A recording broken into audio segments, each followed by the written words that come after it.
Good evening. Welcome to the Laughing Monkey Music Show, too. And Jack Russell, how are you? I'm great. How are you? I'm good. I'm good. Glad you're on. We'll talk about a bunch of your music, but the first thing we'll talk about is Medusa, which is a pretty fun album. Kind of surprising for a lot of people. I'm sure you're hearing that from a lot. Nobody expected this collaboration. It makes sense. Yeah. Well, it's that's kind of a misnomer, really, because the songs weren't written by Tracii or I. They were written by a couple other people. Yeah, the keyboard. So Alessandro Del Vecchio, that's the main guy, the main writer, and he does a lot of stuff for Frontiers apparently. And they had some songs, and they wanted me and Tracii to get together and do them. So, I thought about it and I heard some of the songs. I thought, is it okay? I could make a play on these. I get Tracy's guitar on there, it'd be good. I've Yeah. always liked Tracy's. He's a good guitar player. He's fun. Uh, I, so well, I we think it's recorded good. it. Yeah. Yeah, Sorry. thanks. It came out okay. I mean, for what it was, it is what it is. I'm happy with it.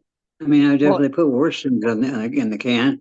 uh, no, I think it is good. I think despite I knew someone else wrote it, but I think hearing your voice and Tracy's guitar tone together has been, I think, I'm still happy as a fan. And now I'm like, you guys have to do something original because Tracy's going through this heavy Zeppelin phase, and there's nobody who can, you know, have that Zeppelin 70s feel better than you. There's no way. I'd love to see you guys to get original now, something, because there's just such a sound. You guys sound fantastic together. If that ever happens, that would be a Yeah, that would be fantastic fun. thing. That would be fun. You I'll have know, to speak with him on that. I just, it would be really good. But like I said, people need to check it out. It came out in January, just came out recently, past week or two. You have two videos out already, or at least two singles. The video is what Next in Line just came out. You and Tracy and that cat were our starring in that Right. video. The cat, Tracy's the cat. Yeah, being the producer. Everyone's been talking about that. Um, so obviously, I assume the record was recorded separately, right? Different places, because looks like the video was shot separate too. Was it kind of like Yeah. remote? Yeah. Video, like we recorded, I did my vocals up here in Denver in my studio and recorded them down, and they were recorded in Los Angeles. And Tracy's parts were done from his place directly to Italy. And so it was really a trip, I mean, they think the technology, you just kind of go, wow, man, you wrap your head around that one. Somebody would told me when I was a kid that, I'd be singing from Denver, my home studio, to LA while I had my guitarist was playing his parts from LA to Italy. And then you get all this all gonna get it's just mixed, and it's just mind-boggling. Really It, is. It's well, truly, really, it's amazing. I think COVID actually, I think probably pushed technology a little bit quicker to Yeah, you're exist. I doing think, right. and I think a lot of people that weren't into technology, you'd hear, well, I'm not really into it. And even starting this show, I probably talked to, oh, I don't know, probably over four or 500 people, musicians. And everyone's like, I can't get my phone to turn on. Now, everyone's like, I'm learning this, I'm learning these editing situations. Like, everybody's taking the time now to realize to move forward or have somebody in Yeah. their life doing it because it affects you now. Technology is just, it's here. But I think it's helped save rock and roll. I think it's Yeah, allowed it. yeah, it did. I mean, the way things were becoming, it kind of had to happen. There was no way it couldn't. I mean, you got to keep moving forward, and things were kind of sideways. But I agree with you about COVID, though. That was definitely the push over the edge. That was like the last straw, we had to do something. So, or live a sedentary lifestyle forever, Um, You get busy though. You get busy. So actually, we'll talk about that. And I don't know, maybe you could update me. Your book, the yeah. time. Where are we at with that? That We're probably about 3 months away, I think. But I've been hearing that for the last 9 months. We're 3 months away. We're 3 months away. We're 3 months away. yeah. But no, it's actually it's getting real close. I mean, it's really really good. I'm very excited about it. The young lady who's been working on it with me, Caitlin Dowdy, she's just fantastic writer, and we really got to be good friends, and we got to. She really got the gist of who I am as a person. So it came out, or it's coming out really spectacularly. I mean, I'm really proud of it.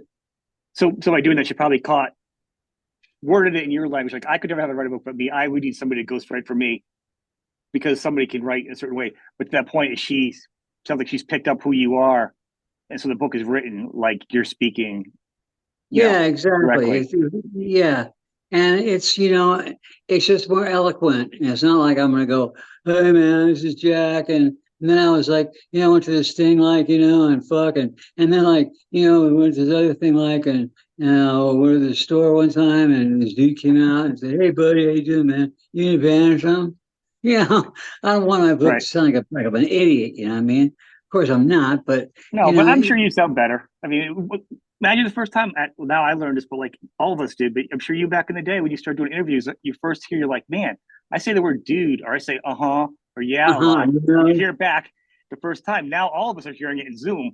But doing interviews prior to this, you must have been hearing that early on, like yourself back and realizing how you talk differently than what you think you're saying. Oh, yeah, absolutely. You know, Absolutely. Find yourself that, the old thing, yeah,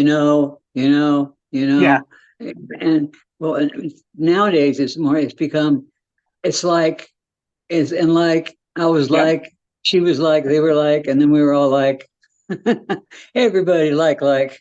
You don't realize it. I had to edit myself out doing it when I first started. I'm like. I didn't remember how much I was saying something in the very beginning.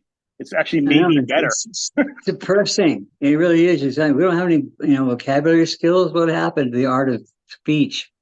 Well, It's a, that's the part of the challenge. I think part of the fun part of having like a discussion like you and I, a conversation without having an agenda. I think that's kind of made it fun with like podcasters and shows that have kind of changed. Even radio stations have kind of been forced to change their formats to this podcasty form where it's much more laid back.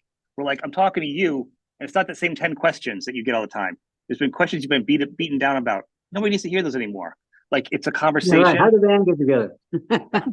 Yeah, right. Who cares? Like, but and Who the point cares? is, like, yeah, there's a million things, but like, if you get a chance to talk to an artist that's done all this great stuff, and you get a chance to just talk to him, why would you want to ask him something you already know? You can look it up. Like, and I think that format is really starting to like loosen up a little bit with artists. Yeah, I think that's important. It's a lot more fun for the artist too. I mean, for me, I rather just talk about whatever. I Right. don't like that scheduled thing. Okay, I need to spend 2 minutes on this, and then 5 minutes on that, and then don't worry, you can't forget to talk about this. And sure, I have stuff I wrote down, that if we get around to it, or if Right. there's a something I want to talk about. But other than that, I just let it go as it is. We're just two buddies rapping. You Well, know. that's what I do. I try a few things at the beginning, and then I'll touch it as I go. But I mean, I don't have anything written down. Recently, some people asked me to do an interview with somebody. They're like, "Well, send your questions." I'm like, "I don't have questions. I have a conversation, and I honor the conversation with the artist. I already know what I want to talk about generally because I like the artist. I don't just talk to people I don't know. You know, I've been Yeah, listening to right. you since since you became since the first album came out from Great White, and I was very happy to see when the split happened that you each got your own act together. When mom and dad got divorced, they still you could visit them on the weekends. Each person got their own thing and got to keep the name because you could keep doing it without this weird thing. And as a fan, I like that. And yes, I'm listening to you forever. Which, by the way, yeah, that last the album you did, the He Saw It Coming, was a fantastic album. Thank Uh, you. really, really good. I encourage people to go back. That was 2017 before the pandemic, 2017. for the plague. It's a good album. It's a good album. Is there one in the can eventually coming down again? We've got we've got about halfway finished with the next album. It's it's gonna be really good. It's gonna be really, it was like You Saw It Coming. That to me, I'm having a hard time putting that in the rear view, you know what I mean? Because like Yeah. it was such a strong record. And I've written some of the better material I've done, and some of the best lyrical work, at least I feel. And it's really going to be hard to best myself on that one, And you're always trying to do something better, but you got to realize that better is not always just better. It's just going to be different. Right. Well, that's the thing you can do different. I mean, but and I agree with you. I think an album is probably one of the strongest things you've ever done. Actually, I think cohesively as an album is probably as strong as anything I think I've heard you do with Great White originally. You know, and I don't want to upset any fans, but I just think the whole album is a solid No, piece. And lyrically, it's not a dig towards the other guys because but it's your vocals and the lyrics and everything, and the melody that to me just feels like it's just one whole thing where I walk away where I like the whole thing. I play it. It's song one to the end. Like it's what I mean. Be the other albums where I'll skip around a right. little bit, and there's lesser songs I like on it. They're like it's okay, it's not bad. I mean, when you're a talented musician, you play a song, it's going to be decent because you're a talented musician. You have a good voice, you have good guitar players. It's going to sound okay. But how does the song Right. hit you afterwards? Are you humming it 3 days later? You know what I'm saying? You get that brain worm, Right. and that is what that album gave. He saw coming. That has a lot of those hooks and pieces that are kind of lingering, or lyrics you're thinking about afterwards. You're like, that was kind of cool.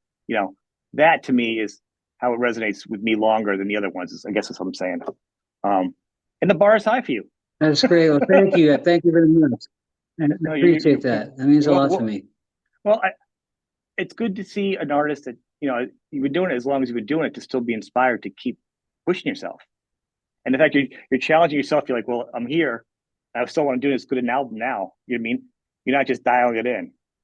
So, as a fan that listens to you, it's exciting to know you're going to push it again. You're trying to do your best. You know. Um, Yeah. Yeah, it ain't getting any easier, let me tell you. what about singing for you? Is it because your voice isn't changing on record? And when I hear anything I've heard live, like lately, I don't hear it faltering like that. Is it a warm up? Any challenges? As you get older, what's going on? Yeah, I warm myself up. I start like 6 hours before the gig, and I'll warm myself up at different times, for like, 10 minutes here, and then I'll warm up an hour and a half later for 10 minutes, and then an hour and a half later, another 10 minutes, and then an hour and 15 minutes, I'll warm up for 15 minutes. It's this really regimented schedule I've had for years. And, for all intents and purposes, I guess it's working because, for everything Yeah, I put my voice through. And, things are working still really good. I mean, I've got yeah. some clicks and some clacks here, but I mean, I'm 63 years old, considering I've been doing this. I started my first band when I was 11. Started Great White when I was 16. With Mark, I was 16 years old, I think it was. Wow. And so yeah, 16 to 63.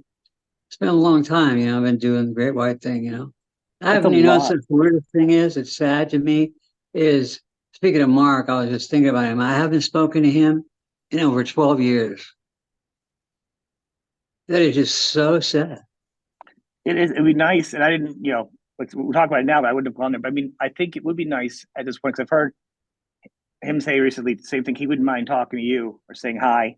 Like we don't need you guys to reunite, but you guys were Right. friends and you had a relationship. It would just be healthy to have a nice relationship. You know what I mean? Yeah, I just like to say hello and have some laughs. Make some apologies for things that I need to, and it's just there would be a lot in just this little conversation with them. So not like we got to, it's essentially a Christmas card every year, but You have a shared something because we experience. were Yeah, so close. I mean, we were such close friends. We did everything together, and the best times of our lives.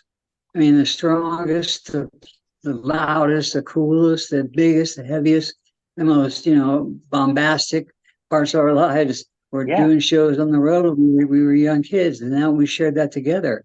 And we started that together with the knowledge that this is what was going to happen if we do this. And it's exactly what happened. And I go, I knew, I told you we were going to do this, and we pulled it off. We're like, well, we did it, man. We made it. I yeah. told you we would. And I think he seems very laid back about from what I've heard. And I talked to him last year about the last dismissal of the other singer, and I kind of questioned it because I said, "Hey, I said, on the internet, things aren't always what you hear. Just click lines and clickbait. And I don't really like that."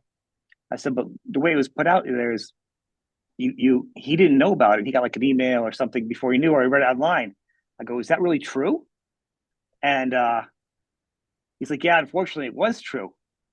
you know, but since then, and Terry got hurt, when we saw it. But Terry's cool. I talked to Terry. Terry's like okay about it. They're okay about it. So if Terry can be okay about what happened and they can go on, there's no reason why you guys can't shake hands and make amends. You know what I'm saying at this point? Oh, I do, and I'm sorry for a lot of stuff I did over the years, and nobody's perfect, and I'm certainly not the first one going to start. I'll be But you definitely won't be sobered the up though, and first you're making one. your amends. You know what I mean? That's a big Yeah, thing. well, I try to, I mean, Right. I try to, and it's unfortunate that I wouldn't get a phone call or a text or something. I just say, hey, dude, I love you, man. I know we've been through a lot. But just how you doing? Are you okay? I mean, I've gone through a lot of stuff, and nobody's got a hold of me. I had just had back surgery recently, Mm-hmm. and I mean, it's just like where I've been under the juice for like coma stuff, So That's it's pretty heavy. yeah, it is pretty heavy, man. But I mean, I'm gonna live forever, so I'm starting to believe it. I'm starting to believe it. Well, I really think it yeah, comes down to me. He says he would talk to you, and then you want to talk to him. I just think it really is someone's just got to pick up the phone, or serendipity and bump into each other at this point. I know everyone has their reasons why they're yeah. not wanting to talk to each other or afraid to make the first move. But I think if either of you pick up the phone, the other one's going to have a talk, and you're going to be Well, I don't have chumming a it up. number for one. I don't have a number. I have no way of contacting him. He'd have to contact me. He knows how. He knows where I'm at. You know what I mean? I don't have any idea how I could get a hold of him, so I'm not going to do that to him. Well, Because I'm just because every time I hear something where he's talking about us talking, it's kind of like a standoffishness. I tend, yeah. I feel it's like kind of like I don't really want to go there. I don't have to. So that's cool. Well, we'll put it out there right now. Sometimes it's better to The have olive private branch on is out people. there. The Yeah, olive branch is yeah, out there for amends and a nice, friendly relationship moving forward. You guys created one of the best bands in rock, and there's no reason why you guys can't be friends about it, and thank you. and celebrate it. Yeah, as a fan, one of the things that's really great is funny about that is I love the fact you still do Wasted Rock Ranger. I don't know why that was just the funnest song, and it clicked with everybody, and it was just fun. When you guys, could you talk about when you wrote that song when you guys did that and like because that was just a great B side. I remember it came out like around Once Yeah, Bitten Twice Shy as a B side, I think, on the cassette. I remember having it. exactly. It was the B side of Once Bitten Twice Shy. Yeah. Okay, Uh, yeah, good. it was a song that was written by a band called Porky and the Answers, and Turn On to Me by Duff McKagan and Slash. We were down at their studio. We were down at Rumbo one night partying, and they go, "Dude, you got to hear this song. It's the story of your life, man. It's totally you." So they go, "You got to play this one. You just got to record it. This is so you." So we started listening to it, and I'm just dying laughing. I'm like, you know what? This is so me. I go, I got to record it. So we recorded it, and we ended up putting it on, on the Which is B side great of that Once Bitten Twice the Shy. label let you guys do that, because like back then nobody was doing that kind of stuff. There's very few B sides that were funny or silly. You know what I'm saying? So that was just totally Right. out of left field to flip it over. You're like, you're like, what's this? But you know what? I'll say something about my past manager, Alan Niven. That guy could, he could walk on water sometimes. He would pull stuff out of his hat, like Yeah, some amazing stuff he would get labels to do. He was a very influential person. Just his personality. He could, convince you almost like in this um trying to think of the word it sounds like Svengali type, yeah, or what I'm saying, just like some yeah. kind of weird heaviness. It's like the Houdini of the head, man. There's a name out there I'm trying to get at, and I can't think of it right now, but I know what it you're saying. refers I can't think of it either, but I know what you're saying. I've heard a lot about him like that. He was also good about recognizing something that like you wouldn't think about and yeah, presenting it, and then for some reason he did never had like a weird trust on him, and a lot of times it paid off. And this is an yeah, example of one of those things. You know, yeah. I mean, he it, wasn't perfect. He made some mistakes, but I mean, we all make mistakes. It's not easy starting. It's not easy running a rock band. I mean, I did it for years. You know what I mean? And it's not easy. You know what I mean? Manager, no manager, it's still tough to deal with. I mean, at some point, there's got to be a musician that's involved in the project, and I was the one that was always in charge of that kind of stuff because it was just what I do. I mean, I always got to be boss of me, and so it was a lot easier when Niven was around though, because I just kind of did what he said. But if I really didn't want to do it, then we'd have arguments about it. Right. Remember, I must have quit the band 3 or 4 times when he was managing us. And I said I quit. You know, And after the first so time, it didn't have as much power of that. Like when you came back the second or third time, they're like, he'll be back. It was yeah. like in the Beatles used to get back with the Beatles when George was going to quit. They're like, we can just get Clapton. George was back the next day. I mean, it was like funny, but I mean, that's a great line in the movie. Right, Just that get is Clapton. funny, especially with Layla. Exactly. Well, yeah, the whole relationship. I still don't understand that, and I've seen both of them talk about it. I still don't understand the dynamic of that relationship. You know. Yeah, it was. From what I understand, it was pretty bizarre. Oh yeah, but they were both chill about it. Like they're like, well, I wouldn't let it affect my friendship. I'm like, you guys are the only two people that would be okay with right off the bat. That would take years of therapy for a lot of other people to be cool with again. you know, Yeah, who yeah. knows? Well, you just never know. Some things you just gotta let be. You know. Yeah, they well, it helped. It was healthy for them. Um, you've done a couple other things with your Zeppelin and your cover songs. Are you a huge cover song fan, or is these just situations that have been presented to you? Because there's been a lot of things, like a lot of like I know labels like to do like raise heads, repackaging, and this and that. As a fan, it's kind of hard to see what's coming out, what's new or not. Are you in control of a lot of those songs that were picked out, like songs you dug, or were they kind of like, you know, No, record issues? labels, they'll own the licensing or masters. Well, and they can kind of do whatever they want. They own these songs. They could put them out in different orders and call it a different name. Same songs, same recordings. Are This you is picking out the called songs though? Bite the Big One. No, the label has it. They have the songs. They control the songs, and they go, "Oh, we're gonna put out a best of another one."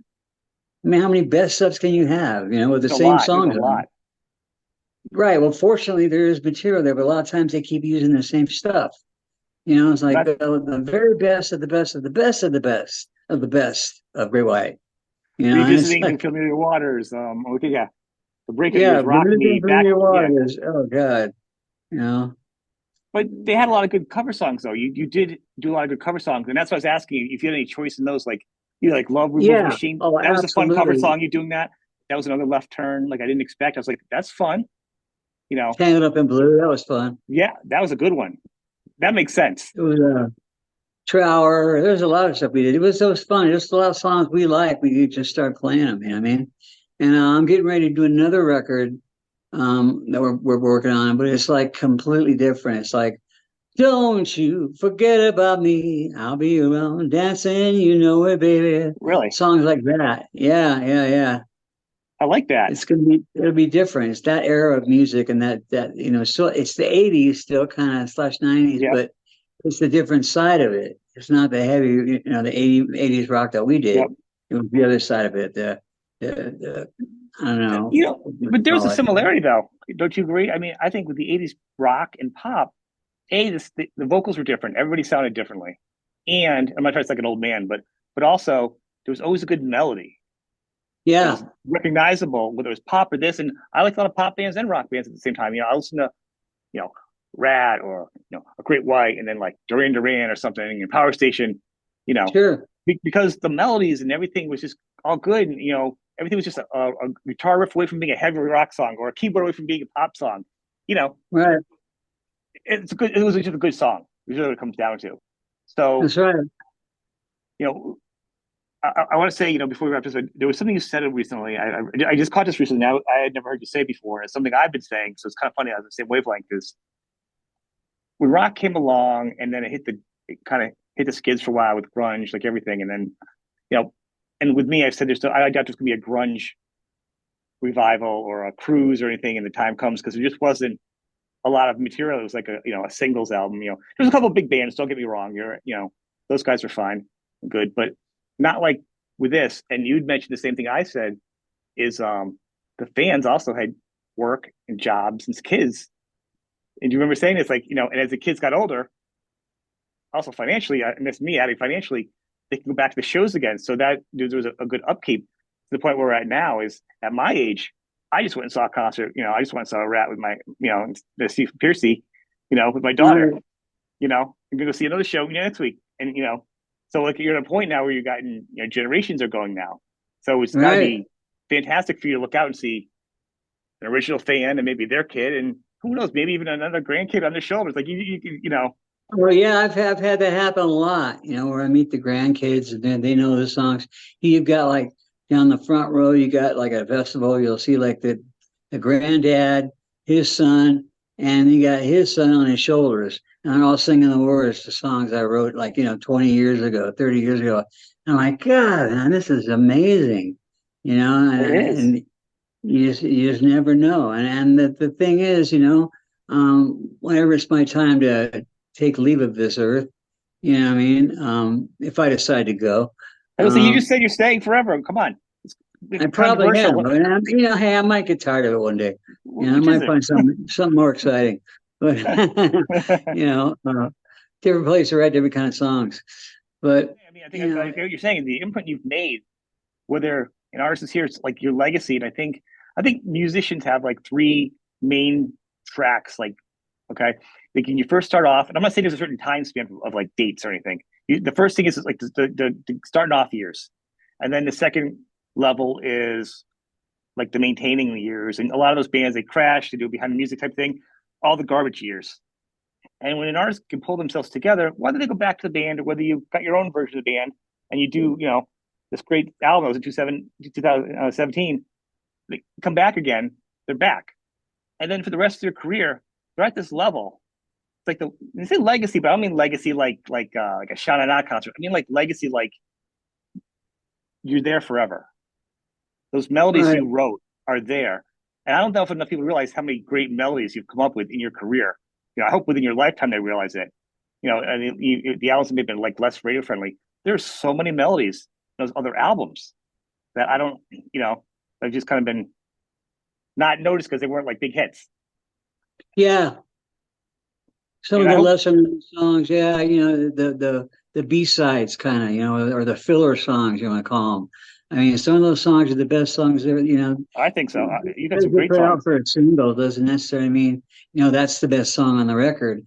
I mean, I was like with Once Bitten Twice Shy. I was holy hell, that became a hit. I had no idea. I didn't think so. I was like, oh, there's no way. I thought the record company was just they're putting something out just to see get to roll and they'll come out with the real stuff later. And Yep. that song just it was another Niven idea, and it wouldn't go away. And to I this think the video day, helped it too, though. You had oh, you the had video pretty is huge. you had pretty girls, but it also That had was, that.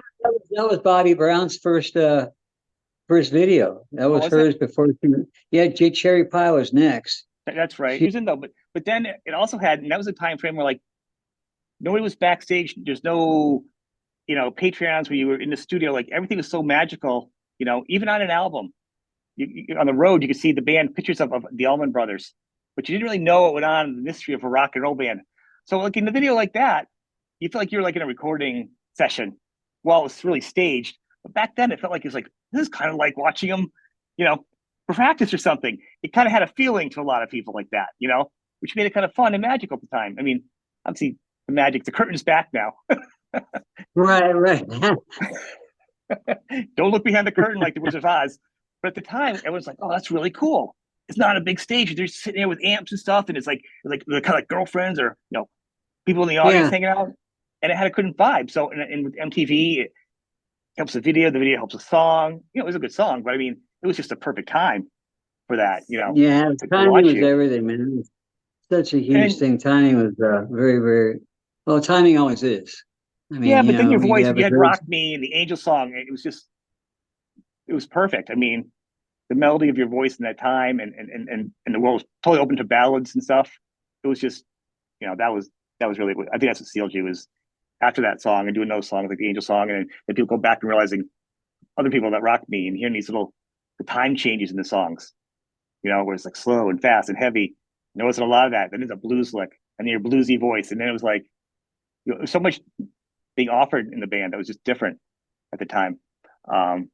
But you persevered, and I'm glad that your health. I was saying earlier before wrapped up. I do want to say, as a fan, I'm glad you're healthy. You look great. Thanks. You sound good. I mean, it's fantastic to see you standing up and playing, and just awesome. Are you going to be touring at all this year? Yeah, we start the shows. We start playing actually next weekend. We're doing a couple of shows, and we got 2 nights. Cactus Jacks and Cactus Pete's at trying to think what city it's in. I'm sorry. That's okay. Is it on your Facebook page? I went to your website. Jackpot, Nevada. Jackpot, Nevada. Yeah, we'll be there for the second and third, or the third and fourth, one or the other. Get there early. You don't miss it. People check out. If I was closer to you, I would. I think yeah, it's not on the website. These dates are on the website. That's why I was asking. So probably on your Facebook page, I'm sure there's more information there that's up to date as far as shows coming up. So this is great. So really, a couple months, maybe this summer, fall, we'll see a book. Maybe around the same time. You know a new what? album. Yeah, we are pushing on this thing so hard. We want to get it out as quickly as possible. I want to have it out by summer. Whether that's going to happen, I just want it to be done and done well. I mean, that's why it's taken so long. We've been working on this for almost 3 years. All right. And, you only do it once. You only do one life story. That's it. Unless you're a cat, right? One life story. Do it right. Any last things you want to share that I may have missed? Let me think here. Yeah, problem. I'm trying to think if there's anything else I'm going to talk about. I've got stuff written down. It pretty much hit everything I wanted to speak of. Really. I mean, we'll be at the Golden Nugget in Vegas on the 16th of February. Mm-hmm. March, we're doing some shows. One of them with Leah Ford, Warrant, Firehouse, and George Lynch. That's one of his last shows. I guess he's hanging it up. Yeah, this is his last year. Yeah. Yeah. And we're doing some shows at Doc in April with the Bull Boys and whatever. We'll be around. We got a lot of stuff that's coming down the pike. I mean, I just keep getting offers come in and go, yep, nope, yep, nope. So, it's going to be a busy year, I'm sure. I'll be looking for you coming to my area. Hopefully, you'll be near me and I'll check you out. It'd be awesome. That'd be great. That would be awesome, Sean. Take that. Thank you. I really appreciate you being on the show. Thank you. My pleasure. Thank you for having me. Nice talking to you, bud. All right. God bless.